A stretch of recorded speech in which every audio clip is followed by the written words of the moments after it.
Hello, hello, White Lotus. Hello. Hi po. Ako po ay isang caregiver dito sa Israel. Nag-work na ako dito ng 15 years. Ngayon, isa akong Ilocana. I'm from the north. From Nako, Isabela. ayan. Okay. Bumoto.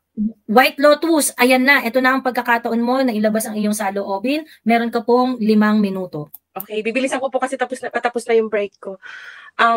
Nakakasama lang ng loob na bilang isang Ilocana, kapwa ko Ilocano na hindi naman marunong sa lengguwahe namin, ay binabalahurang mga Pilipinong kagaya natin. Isa ako sa bumoto sa kanya. Yung mama ko, pinapunta ko nung pumunta sila na Isabela, mama, punta kayo, magdala kayo, mga kasama, mga friends ng kapatid ko sa college. Sabi ko, pumunta kayo, babayaran ko yung pamasahe niyo, pumunta para maraming makitang supporters niya. Isa ako sa sobrang sumuporta sa kanya, pero nakaka-disappoint lang na ganito yung binibigay na kapalit ng suportang binigay sa kanya. Majority of the Filipinos voted for him. Tapos ganito yung matatanggap natin na kapalit. Hindi ito yung pinapangarap kong gobyerno. Nung binoto ko siya, I have high hopes for him. Nasabi ko, pag ito siguro maging okay na presidente, pwede na kaming umuwi, pwede na kaming matapos na yung work. Tapusin ko na since gera dito. Nakakatakot din naman mag-stay dito ng matagal. Pero balikan ko yung dati kong profession dyan sa Pilipinas. Kaso lang, nakakawala pong gana. Nung election, yung mga kaibigan ko na pareho din ng sentimento, hindi sila bumoto. Sabi niya, mananalo na yan. Hindi, punta tayo. Kasi pag magde-day off kami noon, pag kasi dito, pag nag-stay ka ng kahit working days mo, may bayad ka. No, parang something like around $100. Sabi ko, okay lang yun, pupunta ako. Ako lang pumunta. Ngayon, kinukutsa ko ng mga kaibigan ko, yung presidente mo. Sabi ko, hindi ko na siya presidente ngayon. Kasi hindi nakakatuwa. And paano ko babalikan yung profession ko dati kung yung mga sahod nga nila hindi pa tinataas hanggang ngayon, 2 taon na, magta-3 taon na. Kaya Mr. President, since bukas ay ang Araw ng Kalayaan. Araw ng Kalayaan. Palayain mo kami. Palayain mo kami sa'yo. Palayain mo kami sa gobyerno mo na kurap. Na yung sarili nyo lang ang iniintindi nyo. Paano kami sa Isabela? Marami naghihirap doon. Ngayon may yung isa doon na sobrang supporter mo din. Sabi ko, kumusta dyan sa atin? Na sila yung mga nag-distribute ng mga banner mo noon. Na ako din, sabi ko, bigyan nyo sa bahay namin. Bigyan nyo. Siyempre, sa Ilocanja, sa amin, sa Isabela, talagang todo suporta yung mga tao dun sa amin. Pero ngayon, pag tinanong mo sila, mas maganda pa rin kay President Duterte, ganyan. Tapos, ito pa, natatakot din ako kung nagkaroon ng gera sa Pilipinas. Halimbawa, wag naman sana kasi naranasan ko dito, naranasan namin kung darating yung rocket, magtatago kami sa shelter, which is dito sa work ko, wala kaming shelter dito. Kailangan namin tumakbo dun sa shelter. Yung alaga ko, autistic yun, hindi ko yan may tatakbo agad. Sabi ko sa mga magulang niya, kung sakaling nagkataon na may dito, diretso ako mag-isa, iligtas ko ng sarili ko. Tapos, yung kapatid ko, he's working for the government. Isa siya sa, tawag to, Jennifer Sevilla. Isa sa lumaban sa Marawi. Paano kung, nung panahon ni Tatay Digong, andun yung tiwala ko na walang mangyayaring masama. I have the book na yung sa Marawi. Isa siya sa lumaban doon na, yung proud na proud ako noon na isa akong Pilipino, na ang Pilipino ay isang mandirigma, na Pilipino ay, alam mo yun, yung ngayon, nawala lahat yun. I used to be proud that I'm a Filipino. I came from Philippines. Philippines is a beautiful country. But how can I be proud of with the country that I have now, with the government that we have now? How can we be proud of? Dati nung bago ako dito, kasi pinagkakamalan nila ako noon at Mexicali, ganyan. Tinatanong, no, sabi ko, I'm from the Philippines. So you're, Marcos, ganyan. Yung sabi nila, corrupt, ganyan. Tapos ng election, natanong ulit yun sa amin, hindi. Siyempre, nakikinig kami sa inyo noon. So, kung ano yung mga naririnig namin sa inyo, yun din ang sinasabi namin sa iba na ganyan. Tapos ngayon bigla-bigla ang tawag doon, nawala lahat. Nakakasama ng loob. Gusto ko na maglabas lalaga ng Kaya maraming salamat sa inyong lahat na napatuloy na umangaw-ngaw, na nagbibigay sa amin ng aral. Dati hindi wala nang pakialam dyan Wala naman akong pakialam sa since kay Tatay Digong. Yun, nagsimula na akong, dati political ako, wala akong pakialam dyan. Pero ngayon, bumukas yung aking, ang tawag dito, how do you say this? Curiosidad, hindi ko alam yung term, pero parang, yung pagiging makabayan ko, ay namulat. Yun, yung parang, ganyan kasi dito, sa Israel, alam mo yung ramdam mo, yung pagiging makabayan nila, yung sa patriotism nila, ramdam mo. Diyan sa Pilipinas, walang ganyan. Paano pag halimbawa mangyari ulit yung parang sa Mama Sapano? Dito, isang sundalo lang nila ang mawala. masakit na sa kanila, isang sundalo lang. Pero paano pag sa Pilipinas?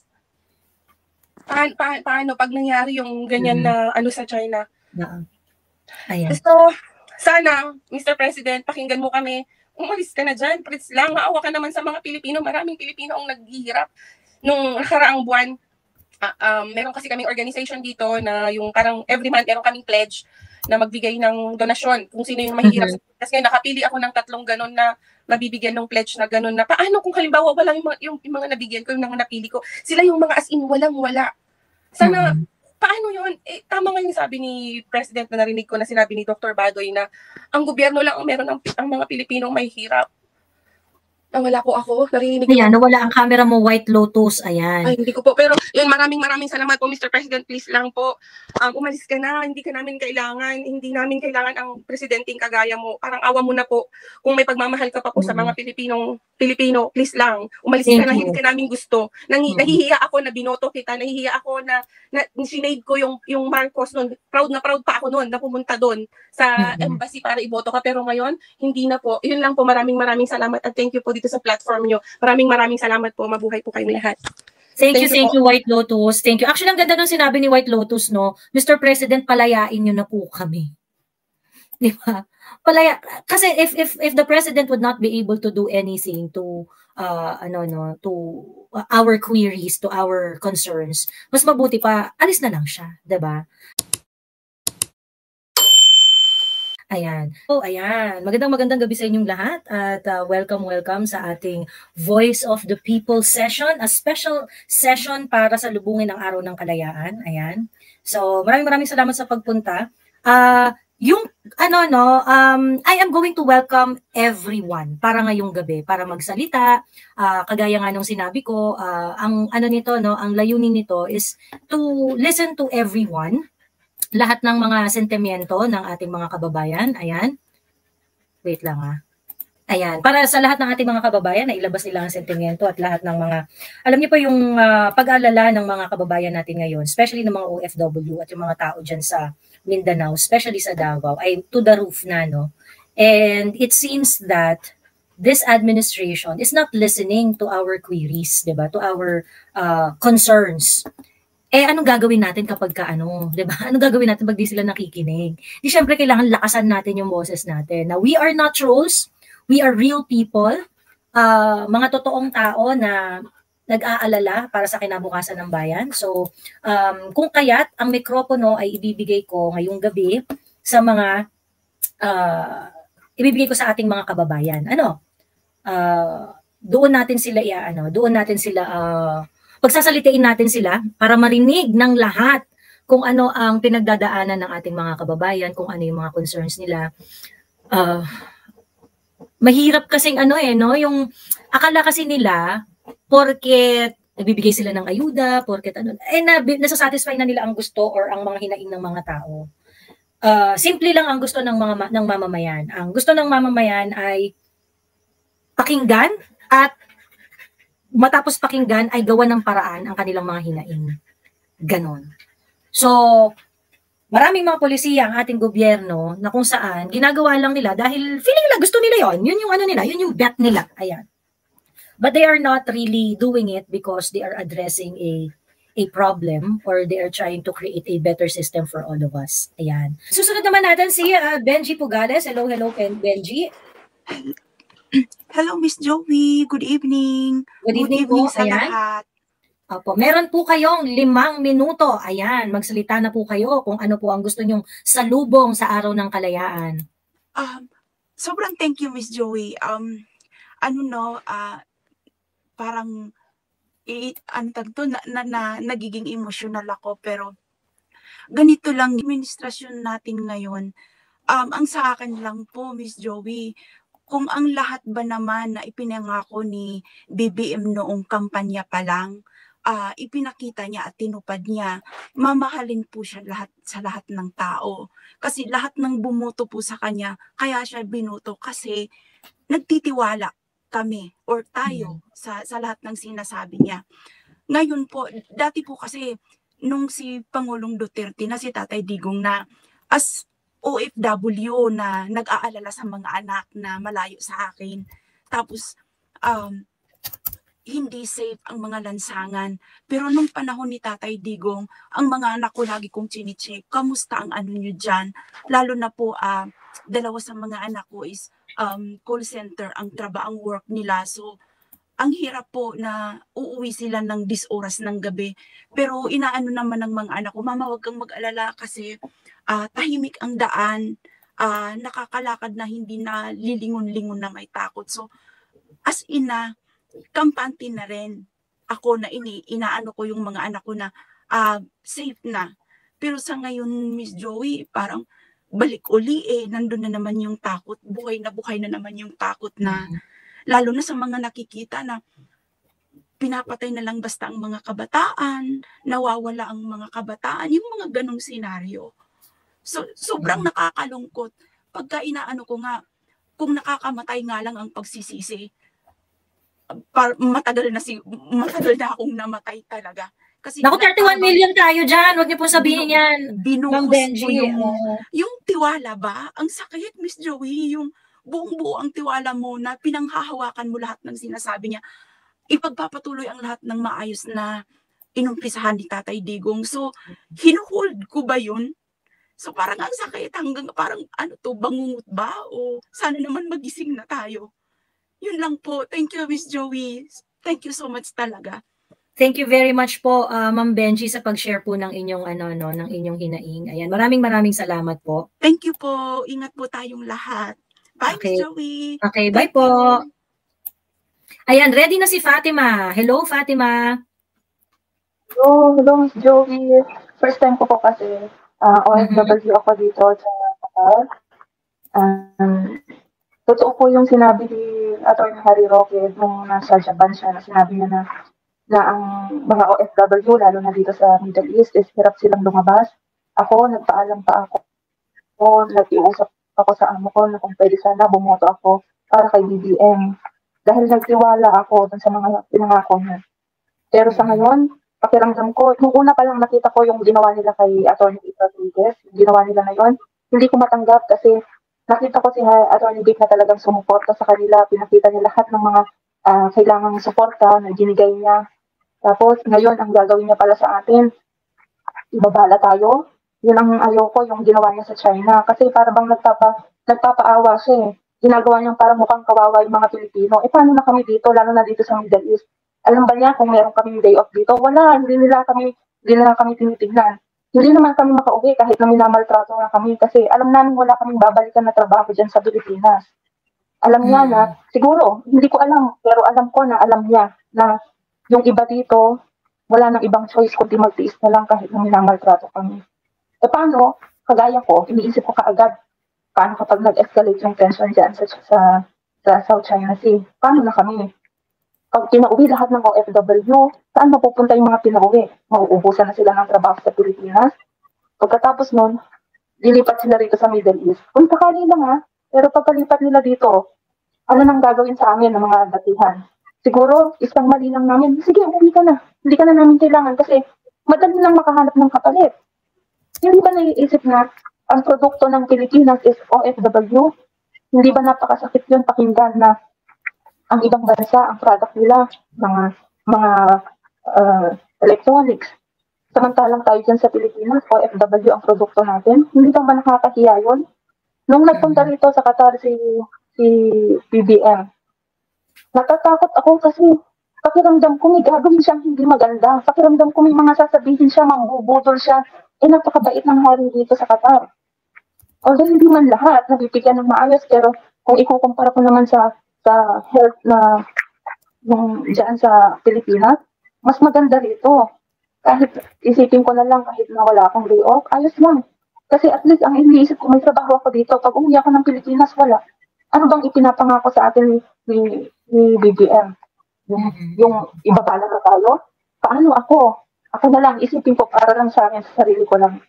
8 years na ako dito. Nangangarap ako. Ngayon, kauumpisa ko lang na magbayad ng monthly sa pag-ibig para sa bahay at lupa. Paano na kapag nagkagera na? Paano na yung mga ibinayad ko? Paano na yung mga pangarap ko para sa anak ko?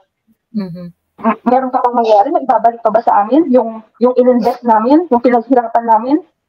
Hindi niya naiisip yan. Yung ginagawang treatment sa amin dito, parang kakakainin kami ng tira. Diyan sa Pilipinas, walang problema kasi ang tira, galing pa rin sa malinis na plato. Paano yung pinagkainan na nila yun ang ibibigay sa amin? Yun ang tinitiis na lang namin dito. Pero pasalamat pa rin ako dahil mabait yung amo ko. Tapos, meron pang isa dyan. I-open ko lang yung tungkol doon sa importation. Sana naiisip naman ni BBM na yung paggaya na lang natin. O, parang wala na tayong sarili eh. Wala na tayong sariling mga damit kasi lahat galing ng China. Dahil ang mamahal ng mga gawa sa Pilipinas. Bakit? Dahil mas pipiliin na ng tao ngayon yung mga galing sa ibang bansa dahil yun ang mura. Tapos ngayon babagsak niya yung tax ng bigas. Paano yung mga magsasaka? Hindi ba niya naiisip yung hirap? Kung gaano kamahal ang mga abono, lahat ng mga yan. Gusto ko lang sana maisip niyo yun. Sana lang marinig niya. Lalo na yung mga ginawa pa niya sa Kingdom of Jesus Christ. Ako, Muslim ako. Pero nakikisimpatya ako kasi alam ko na walang ginagawang masama yung mga tao. Nagpapasalamat pa nga ako dahil sa SMNI, lahat ng mga balita dyan sa Pilipinas, nalalaman ko dito habang nagtatrabaho ako. Sila na lang ang pinakikinggan ko. Ikaw, Miss Joey, hanggang sa madaling araw, alam na alam ko yung bago nangyari sa KOJC na yan, nakikinig pa ako ng live ninyo. Kaya inisip ko, pagkatapos ng live ni Miss Joey, nangyari na yung sa KOJC, kaya alam na alam ko yan.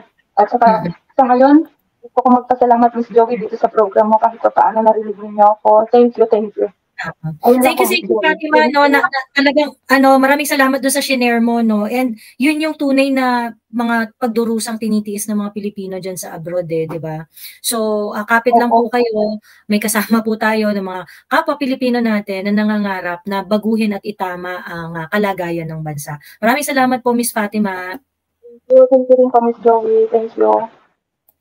Ayan. Natouch naman ako doon sa sinabi ni Miss Fatima. Totoo naman kasi para sa mga ordinaryong Pilipino, alam mo yon, ang gagawin mo talaga mag-build doon sa buhay mo para bumuti ng bumuti. Paano mo magagawa yon? Wala kang opportunity to do that kung merong gera na nagbabanta, 'di ba?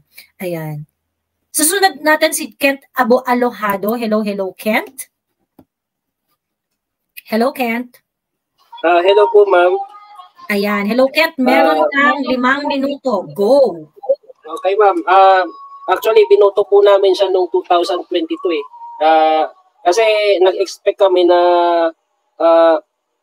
meron siyang vow na for continuity po. Tapos, binoto po namin siya dahil maganda yung mga plano niya regarding sa food security at saka sa power at network eh. Balik po tayo doon, ma'am, sa food security kasi medyo technical yung mga yung mga discuss niya sa vlogs niya eh. So, parang nainganyo kami na suportahan siya dahil doon. Dahil kasi during those times na kay PRRD, medyo nagka-problema din tayo sa food, pero hindi naman masyadong ganun kahirap talaga. Pero dahil sa mga binigay na solutions, proposed solutions ni BBM, parang naniwala kami doon. Same din po sa power at saka network na issues dahil nag-assume kami na masyado siyang techie. So, marami siyang nalalaman, so swak din siya sa namin sa di ba, sa mga options namin. Pero 2 years after ata 2024 na parang walang nangyayari.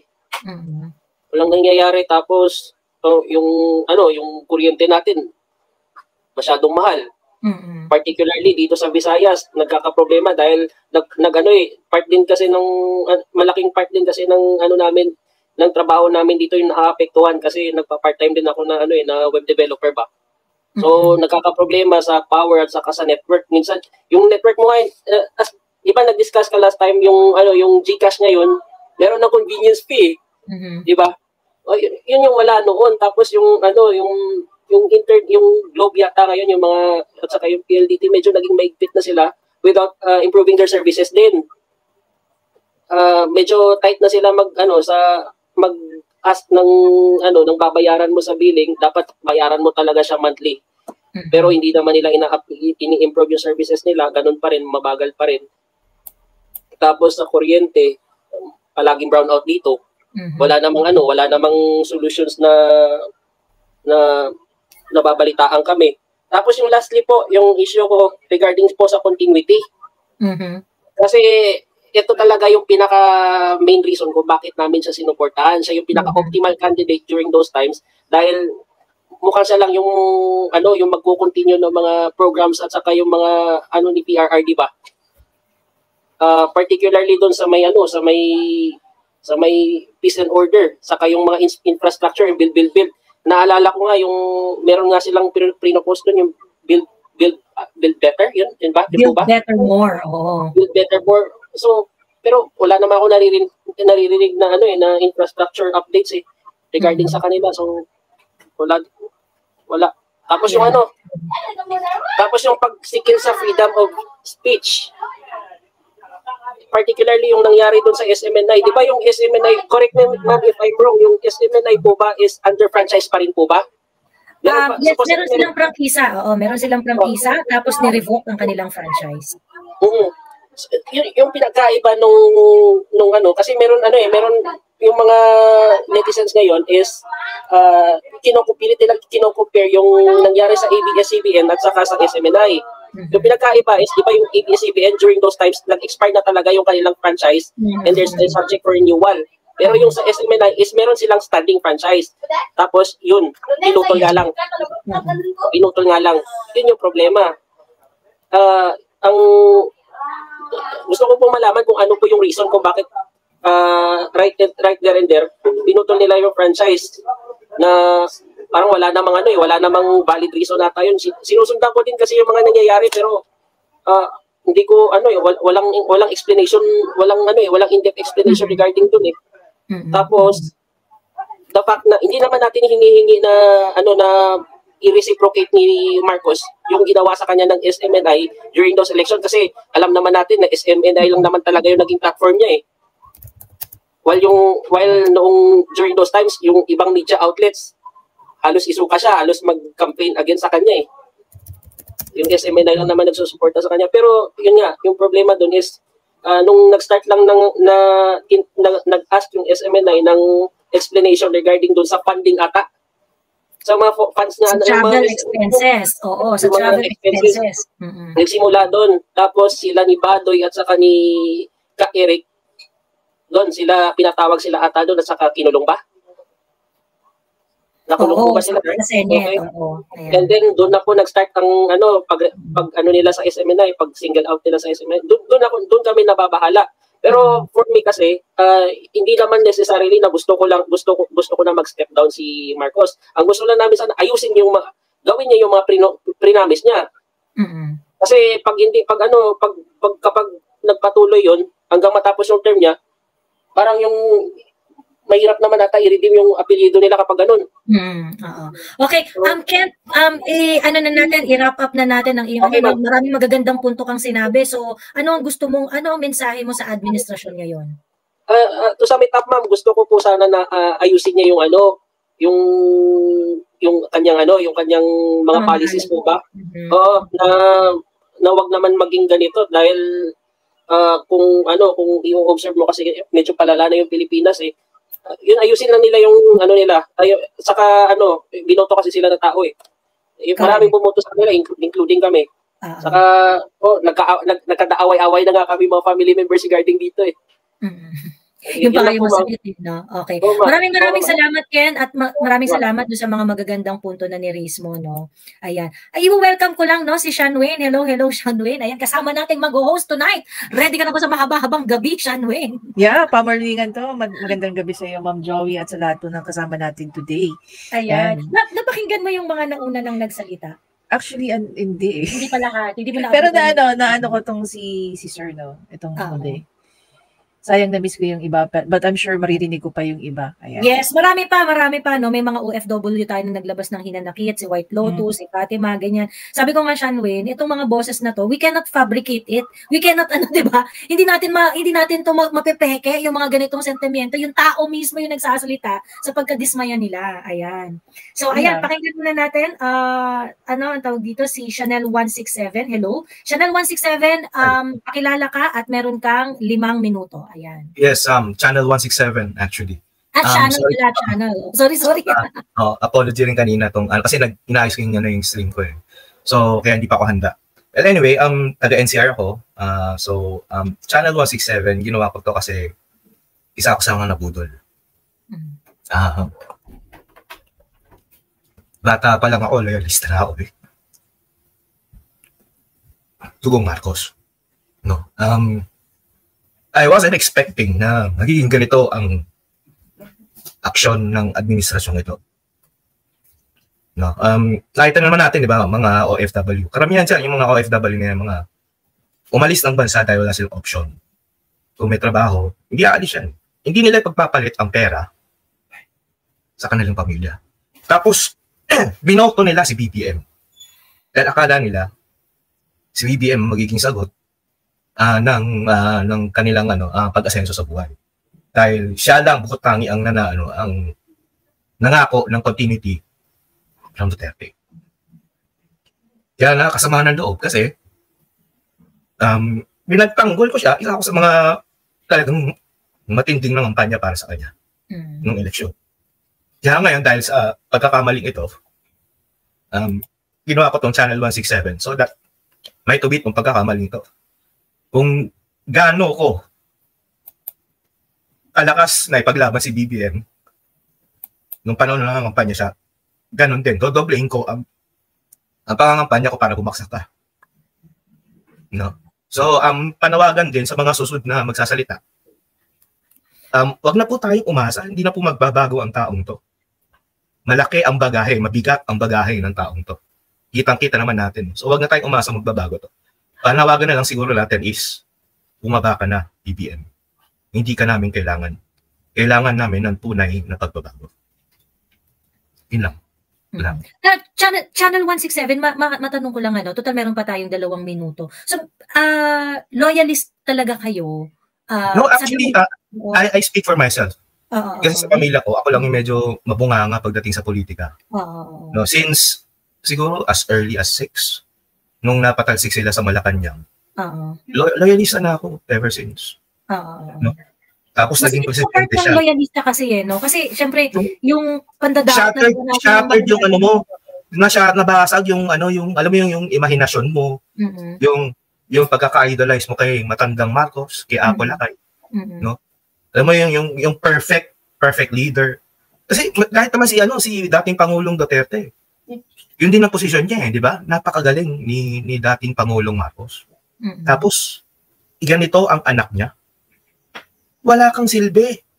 Yun ang totoo. Wala kang silbi. Hindi, siguro hanggang spekulasyon lang magagawa natin. Pero after that flight from New York, for crying out loud, nagkaroon ng ang laki ng pagbabago. Noong unang sona niya, sinasabi pa niya na we're still friends to all, enemy to none. Hindi ba? Yun ang foreign, yun ang posisyon natin, foreign policy ng Pilipinas. Dahil yun talaga dapat. Kasi wala tayong kakayahan para banggain yung mga malalaking ewan na yan. No? Totoo lang, umihi lang sa laki ng populasyon ng China. Lahat sila sabay-sabay umihi, malulunod tayo. No? Wag na lang missile, wag na lang armaments, wag na lang bala, wag na lang baril. No? Umihi lang sila sabay-sabay, malulunod tayo dito. No? Ay, kaya so yun, panawagan ko lang siguro sa mga susunod pang labas natin yung boses natin, sabihin natin, bumaba ka na lang dyan dahil wala kang silbi. No? Nanonood sila, mapapanood nila to. Hindi ka namin kailangan, BBM. Bumaba ka na dyan. Ayan. Kaya din sana, request ko rin, Joy. Sige, go. Since kayo naman yung forefront, kayo naman yung kilala, no? Sana gawin nating regular to. Sana from here on, meron tayong ganito. Kasi pinapatay yung maiisog rally, yung physical rally na yan. Madaling patayin yan. Pero itong online, makapanood nila, nararamdaman nila, agitated sila, feel nila. If you're, because I'm an avid fan of Attorney Triciclo Cruz Angeles. So, listening to her, kung iintindi mo mga sinasabi niya, talagang agitated na tong Malacanang na to sa mga taong wala nang tiwala sa kanila. No?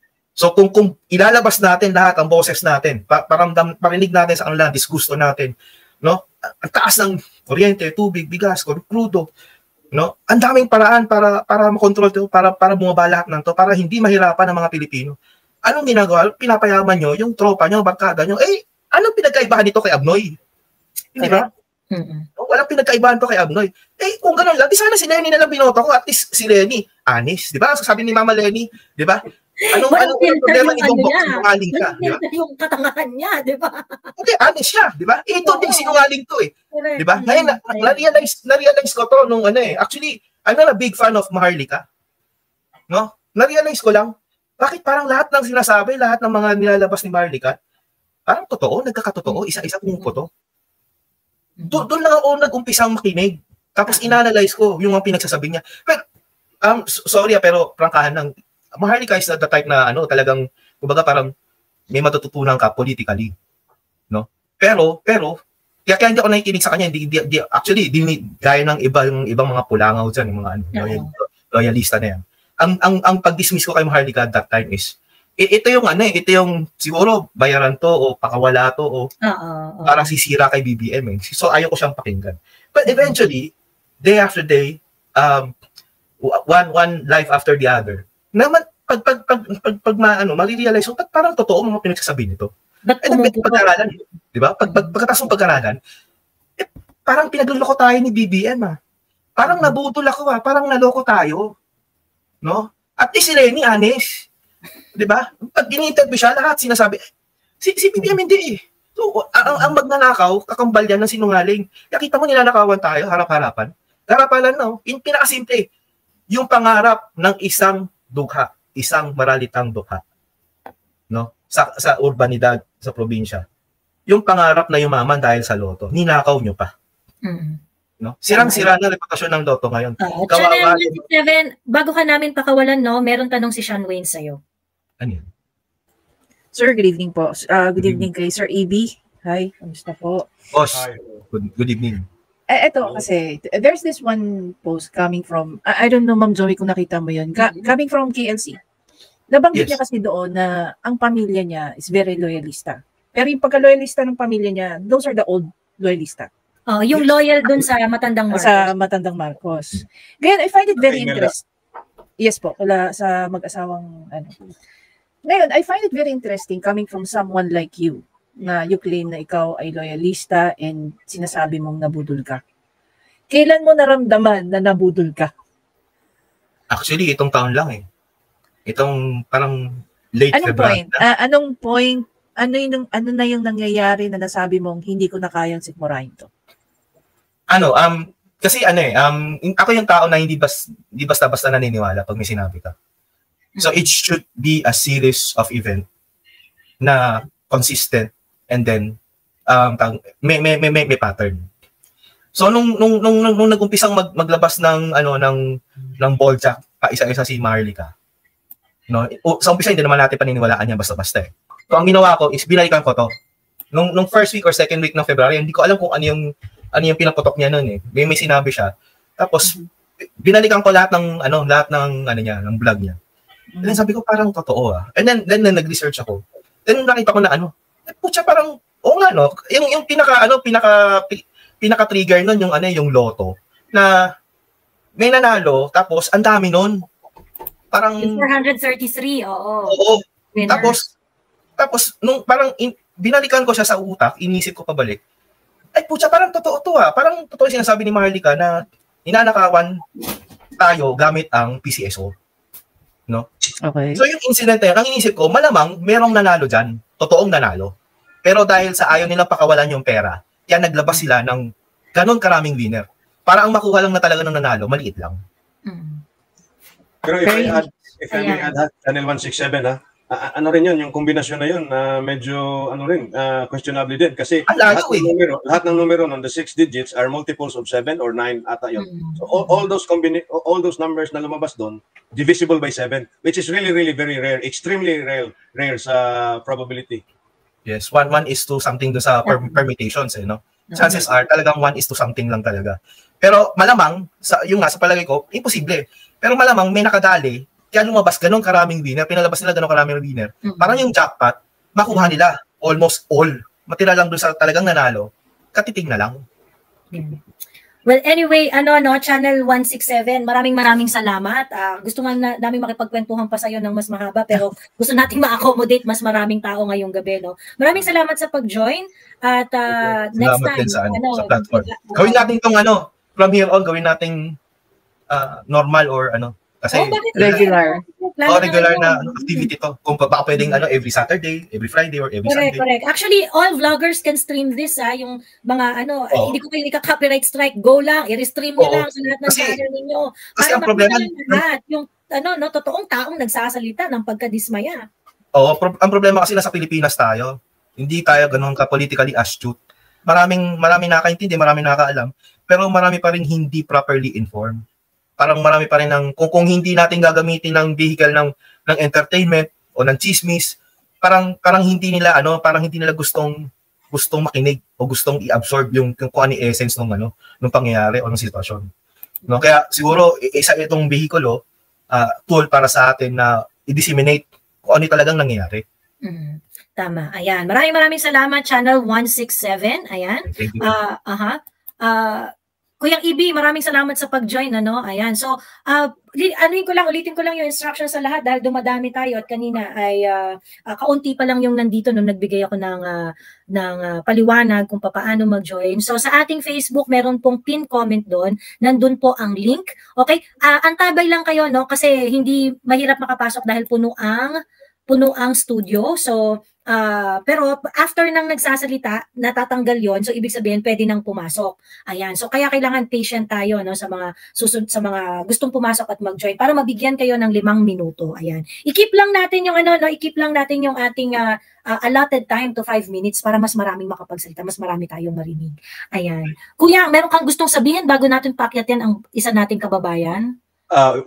I just would like to thank, maraming salamat, Joey, na nakaisip ka ng ganito, we badly need this sort of platform, kasi nga sa mga nangyayari na number one, yung mainstream media ay talagang hindi na maaasahan, wala na yung kanilang paninindigan. The post of Chito Fuentes kanina really drove home a point, he called the media a docile media, pero I think hindi yan talagang docile, parang manipulated na rin sila, by the powers that be, So talagang kailangan ang mga platform na ito and hopefully ma-replicate ng ibang mga bloggers and as well as ang ating mga readers and followers na makilahok, sa mga diskusyon na to. Ayan. Thank you. Now, hello Rotten Coffee. Hi ma'am. Hi guys. Ayan. Hello. Magandang gabi. Kukunin mo na ang iyong 5 minutes. Rotten Coffee, ready ka na? Sige po. I'll just try to speak in English para mas spontaneous kasi nahihirapan ako mag-Tagalog, to be honest. Walang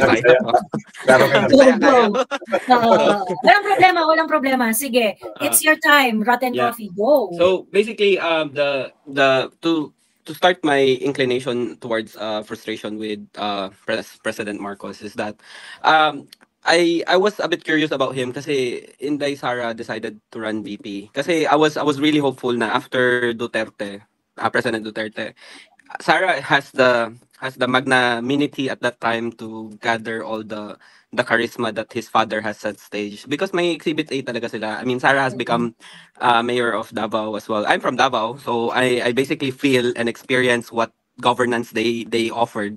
And to be honest, it's very inclining to think that they can do so for the country as long as they gain political allies in the process. So, and I was thinking that maybe BBM would be the vehicle to push that agenda and narrative to continue. So, from that point on, it was really the budol, quote unquote, for everyone. Kasi he was marketing with the budol strategy of continuing what he started. Because Filipinos enjoyed that 6 years, to be honest. COVID was not a hard hit compared to other countries where actually Philippines was actually doing really good at that time. Now fast forward, BBM's time. He has this gleaming hope of putting 20 pesos per kilo of rice marketing strategy when I was very skeptical when he sat as a agriculture secretary. You're still rounding up your cabinet and then you're already assuming a secretarial position. You must be really confident on yourself that you can assume 2 pilot roles to run this country. So, yun pa lang, I was a bit, medyo tumaas talaga kilay ko, sorry lang. Kasi you cannot man to office at the same time, especially agriculture was on there has been existing problems with food security at that time kasi sobrang import ng rice.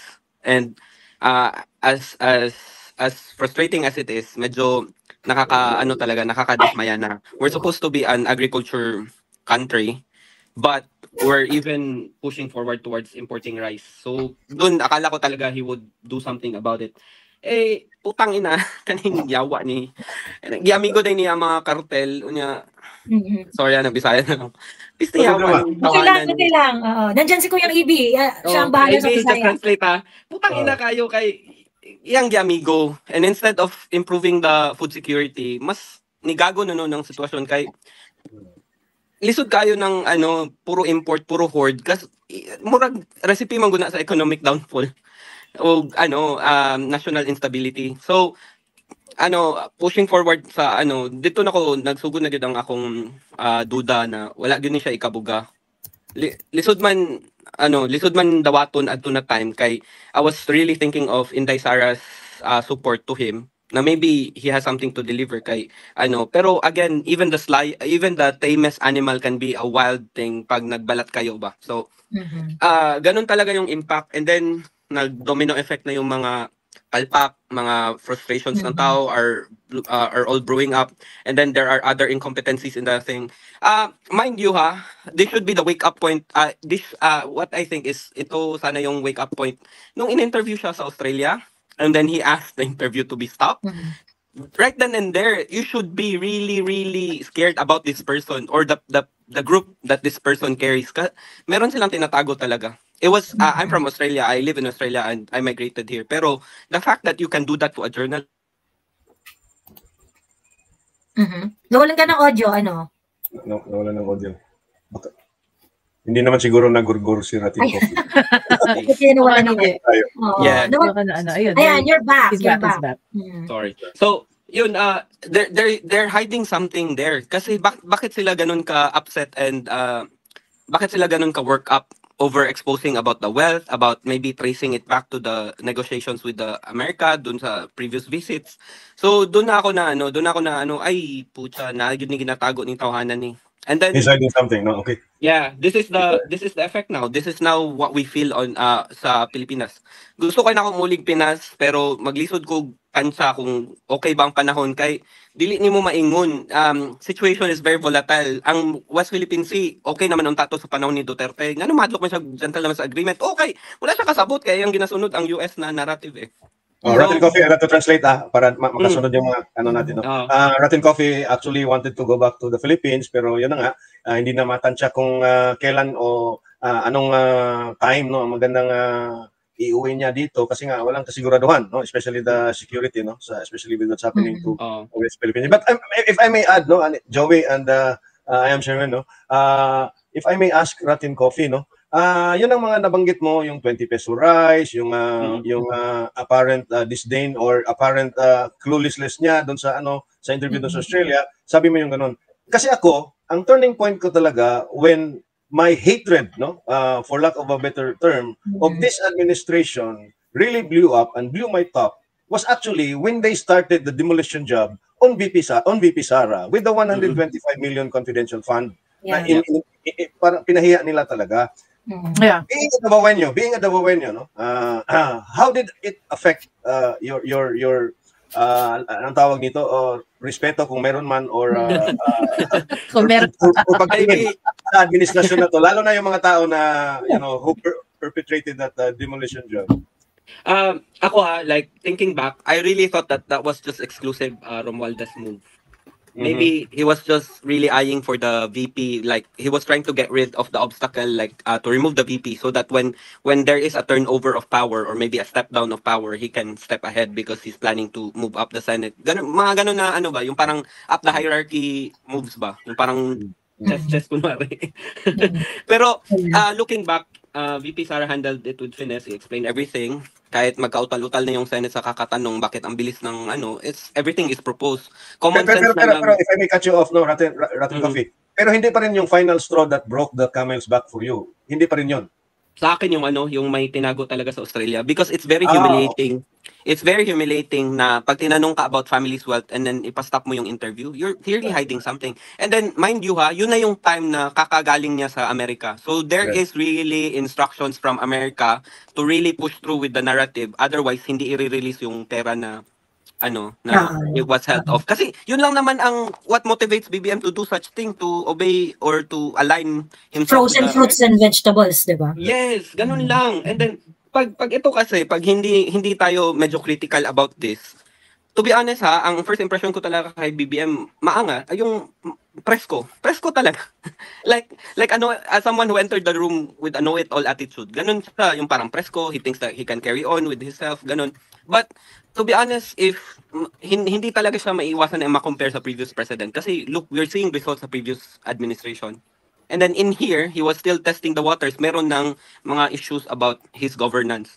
So doon na ako plus after the state visit to America, everything changed. Everything was like laid out blatantly. It was there were already obvious clues na doon na papunta yung So I may not represent the rest of the OFWs, pero pag tinatanong ako ng pasyente ko because I work as an emergency nurse, I am proud to say that I'm Filipino, but I never answered, are you proud of your who's your president now? I just tell them, look, it might not be unsteady now, but please try to visit Philippines kasi it's still a beautiful island country.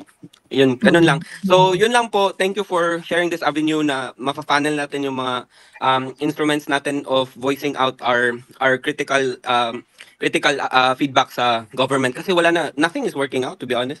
Yung pagsira ng gate ng KOGC, this is very, very too much. That's really too much. Yun yung overkill, hindi yung number ng police. Correct. Yun yung overkill, yung pagsira ng gate kasi that's outright disrespect. And mind you, our power to elect or our power to criticize our government is always there.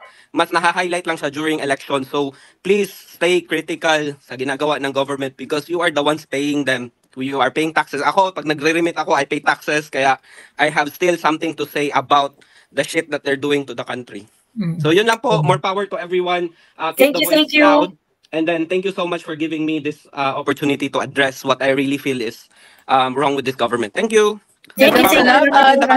Coffee. Yeah, thank you. Ayan. Salamat. Ayan. Actually, lumalabas yun, Kuyang EB and Shanwayne, yung foreign policy, ilang beses nang lumabas yan sa sa mga, especially sa mga OFW na nagsalita kanina, na natatakot sila kasi it really brings instability, no? Sabi nila, lumabas kami, ang goal namin, umuwi ng Pilipinas, bumili ng bahay, magtayo ng, alam mo yun, nandun ang forever sa Pilipinas But if the administration is leaning towards a policy that is very, very hostile for for Filipinos' dream to thrive, 'di ba? So talagang talagang nakakabagabag. It really breaks my heart na maririnig mo ito dun sa boses talaga ng mga taong nakakaranas. Ayan. Ito lang, Ma'am Jolene, maisingit ko lang mabilis. How much more, every time na he goes abroad and meet up with our OFW, lagi niyang ini-encourage na umuwi na. And yet, pag napanood ng mga OFWs natin ng news, kaliwat kanan na iyak ng mga Pilipino yung kahirapan. So, tapos, ngayon, may bago siyang sinabi na mag-ready daw tayo because of certain threat, blah, blah, blah, blah, blah. Diba? So, pauwi mo yung mga Pilipino para magutom kasama ng mga nagugutom na rin dito. Diba? Ayan. Kuya, anything else you want to add? Well, if I may add, sa sinabi ni Shanwayne kanina, talagang that's why I'm really passionate about this issue of BBM's foreign policy. Kasi ang pinaka malalang epekto nito, hindi lang ang seguridad, is to our economy, which affects every Filipino. Kasi nga, if you are Marcos now has marked himself as an adversary to two of the superpowers now because of the recent visit of Zelensky. It means to say he's siding with Zelensky and not with Russia, and not doing what the ASEAN is doing, which is very centrist, neutral to the Ukraine-Russia conflict. And as well as, being adversarial to China and leaning towards America. I mean, both countries can actually have a very helpful relation with us, especially sa oil. We can source out cheaper oil from Russia. We could go around the sanctions as what China is doing, what India is doing. Pero wala eh. So, ekonomiya, not just ang military at security natin, ang ekonomiya natin pag tayo bigla na lang binigyan ng mga tariff at mga barriers ng China, ay nako, ewan ko kung hindi yan titiktok yung mga... Yeah, true. We are one sanction away. One sanction away from economic collapse. To hunger. Yes. Ayan. Hello, ZT. Hello. ZT, ayan.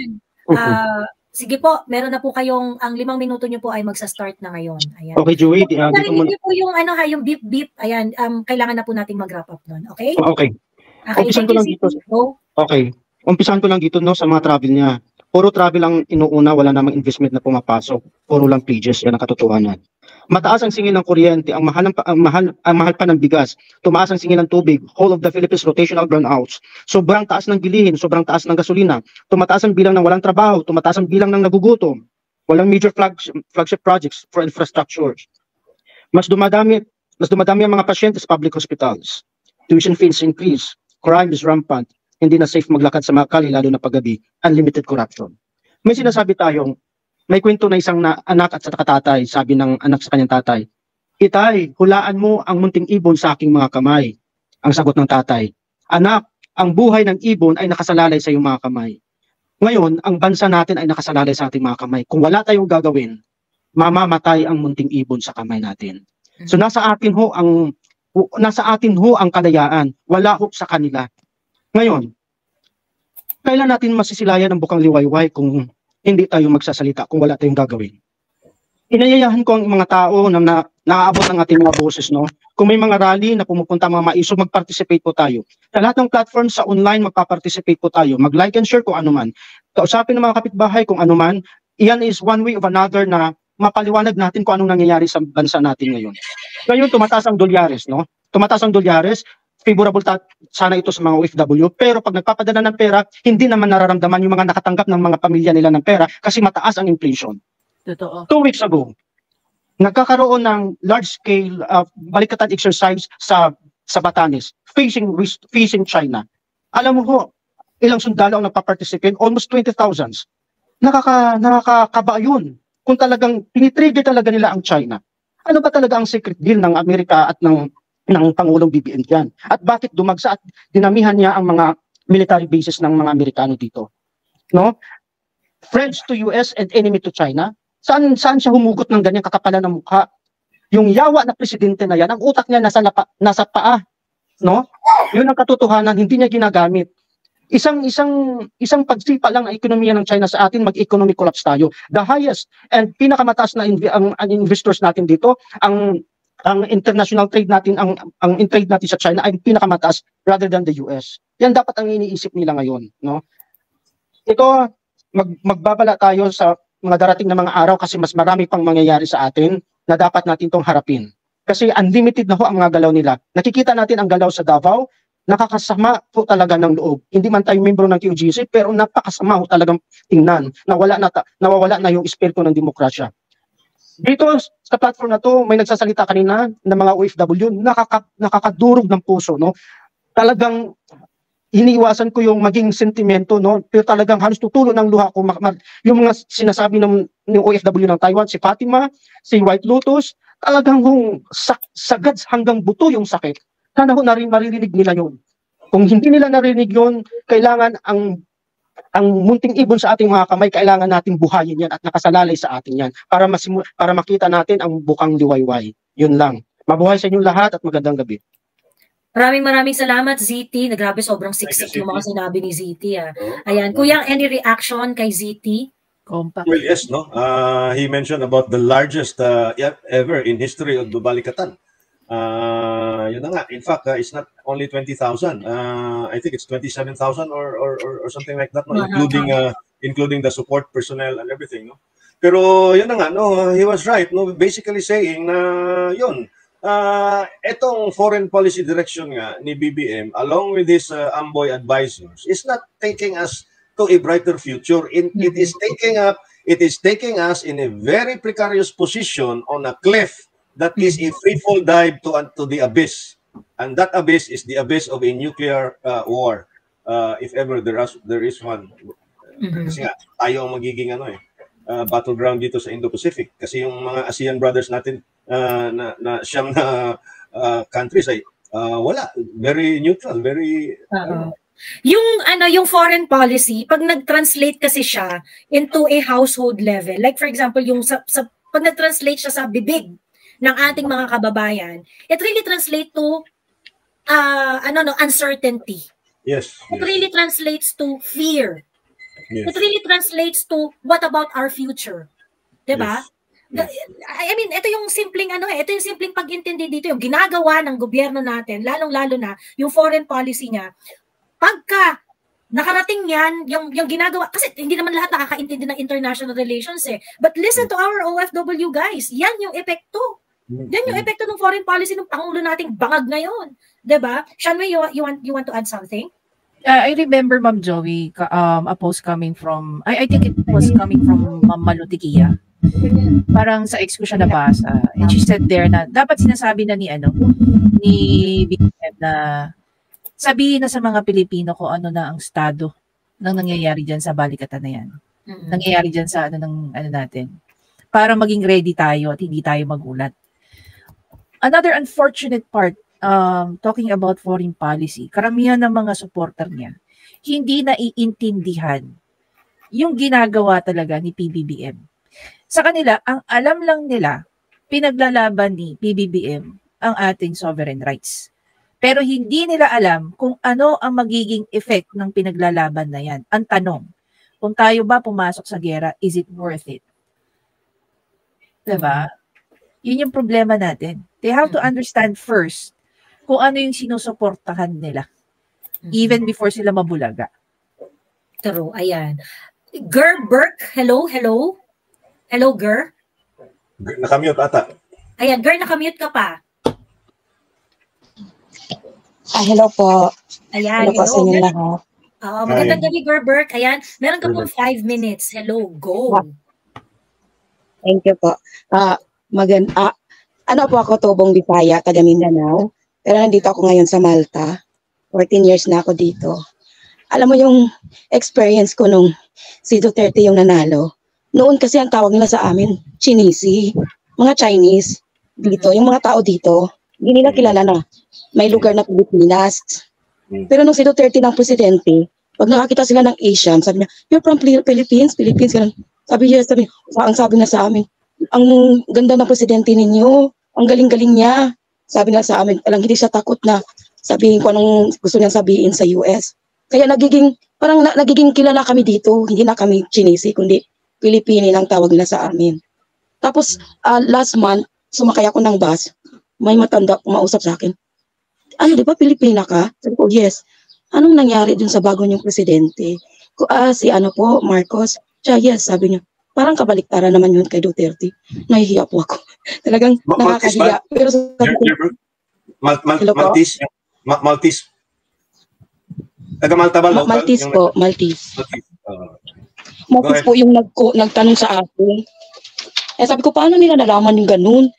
Sabi ko, saan nila nakuha yun? Anong inanood nila? Siguro, ewan ko, kasi meron di ba yung international na yung sa India? WION. Yes. Oo, yun. Nanonood pala sila ng ganun. Tapos, yun. Kasi, ang pinapanood ko kasi palagi sila Joey, si Marlica. Hindi ko na napapanood yung yun yung nagtanong sa akin ganun. Sabi ko, nakakahiya naman. So sabi ko, sorry, wala po akong masabi. Yun lang ang sabi ko. Tapos kaninang umaga, napanood ko yung nangyari doon sa Davao. Tapos, napatugtog yung kantang Pilipinas Kong Mahal. Alam mo, sa buong buhay ko, never ako umiyak sa kanta na yan. Pero napaiyak ako kanina dahil sabi ko, kawawa naman yung bansa namin. Para bang, kawawa yung mga tao doon, ang dami na nga naghihirap eh. Diba? Tapos, yung ginawa niya, parang wala siyang puso, no? Yung presidente natin, parang walang puso. Mayaman na nga yung mga, di ba, yung ni Kibuloy. How much more dun sa mga mahihirap? No? Talagang napaiyak ako. Sabi ko, kawawa talagang Pilipino. Kailangan niya talagang umalis dyan. Kailangan natin gawin Ako hindi ko alam. Ako nagdadasal na lang ako, pero sa totoo lang. Okay po, nakikinig ako. Ma'am Jer, may question po ako. May plano po kayong umuwi ng Pilipinas at dito mag-retire? Yun na nga ang sabi ko sa kapatid ko, kasi nga may lupa kami sa Mindanao. Sabi ko sa kapatid ko, maggawa kami ng yung resort. Sabi ko, paano natin gagawin yun? Si Marcos pa yung presidente. Sabi ko sa kapatid ko, kahit ngayong kapatid ko, sabi ko, wag ka munang umuwi ngayong taon na to kasi yung last week, yung mga yung mga na-stranded na mga OFW, papuntang Riyadh yata yun. Yung tapos papapasakayin sila doon sa aeroplano sa Philippine Airline na 5 days nang walang maintain, hindi na maintain. So pili ko parang papatayin talaga ni BBM yung mga OFW. Kaloka. Ingay ng mga anak ko. Narinig niyo po ako. Okay lang. Pero ma'am, ano po ang mensahe niyo po ngayon sa... Hello, nawala po ba ako? Ano po ang mensahe niyo po sa administration ngayon? Sorry po, parang nawala na ako. Yun lang po ang gusto kong sabihin. Ay, okay. Sige.